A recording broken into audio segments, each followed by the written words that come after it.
Introducing Kamika Audio's brand new USB wireless microphone for smartphones. Okay, let's get into it. I just finished an unboxing video on this microphone. If you're interested in seeing it, it'll be linked at the end of the video and in the show notes below. Okay, first thing I noticed out of the box is how light this thing is. It weighs nothing. And secondly, is how small this receiver is. You can leave that on your phone and put it in your pocket, but you have to be careful to put it back in the bottom of the microphone because it's easy to misplace. The new Revo S is marketed for use with smartphones, but it also works with my DJI Action 4 camera, check, and my MacBook Air running DaVinci Resolve 19. You can also use it with an on-the-go cable for older devices. This is not a complicated microphone. You've got a combination power and pairing button, you've got a USB-C charging port, and you've got another button that looks after 3 levels of gain and your noise reduction. The Revo S has 24-bit depth and a frequency response of 20 to 20 kilohertz. The microphone capsule can handle a max SPL of 105 dB, which is about the same loudness as your average rock concert. Audio latency is the same as their other wireless devices. That would be 20 milliseconds. All right, it's hockey night here in Langley, and I thought I'd bring the mic along to see how it projects noise. This is a very noisy environment. One of these microphones has denoise. One of them doesn't. Can you tell which one it is? All right, so we're here with Gary again, who is a news reporter and veteran scrummer. I've got this microphone here from Kamika. It's brand new. It's coming out in about 10, 15 days. Plugs right into your iPhone. Do you think that's something reporters could use? Absolutely. Anything to make their jobs easier, because we know they don't get the resources they need. Absolutely. I don't know what the price is yet, but we'll be getting that. But I think it's handy because you can, instead of sticking the microphone end of your phone in their face, you can get video and you can get good audio. Convenient, hopefully efficient. So we're here with Steve Ewan. He is a reporter for the Vancouver Province. I'm just showing him this new microphone by Kamika. It plugs into the back of my phone there. See that? It's in the phone. That is tremendous. USB. You are next level, sir. You could get video and you could get good audio. I'm going to buy one tomorrow.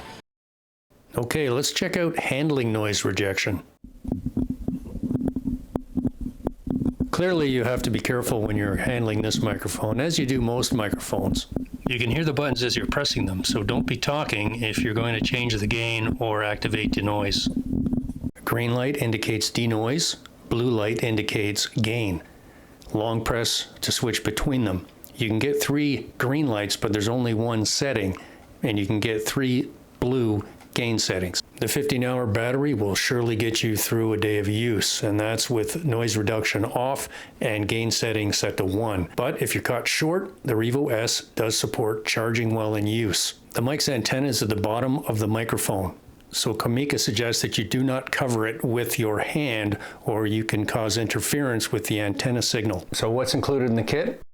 The kit comes with an all-metal microphone and a tiny little receiver that tucks up in the bottom for storage, a foam plosive filter with a plastic surround, a plastic logo flag, stickers, manual, travel pouch, and a USB-A to USB-C charging cable.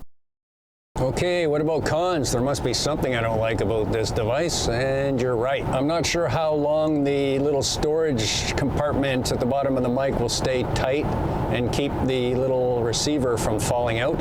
It's a friction fit, so if it loosens up over time and it starts falling out, that could be a problem. The USB-C cable it comes with is perfect. It works fine. It locks in nice and tight. But not all of my USB-C cables click into the microphone securely.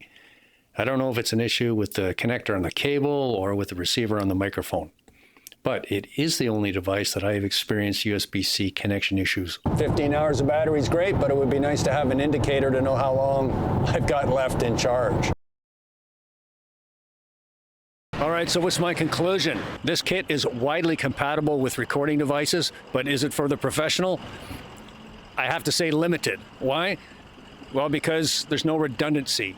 If you get a signal drop or you get a corrupt file, you've got no backup. there's nowhere to go. But if you're looking for a real professional kit, check out my review on the Kamika 32-bit Float VM40. This kit is easy to use, it's lightweight, it sounds good, and it's got good features. Don't forget to check out the links below in the notes, and thanks for watching. Catch you next time.